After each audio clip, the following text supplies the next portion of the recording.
நான் ஆசையை வென்ற ஒரு புத்தனுமல்ல, என் காதலை சொல்ல நான் கம்பனுமல்ல. உன் காது கடித்தேன் நான் கனவினில் மெல்ல, இன்று கட்டி அணைத்தேன் இது கற்பனை அல்ல.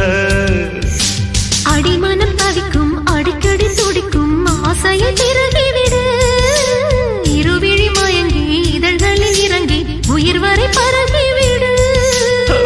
முத்தம் வழங்காது ரத்தம் அடங்க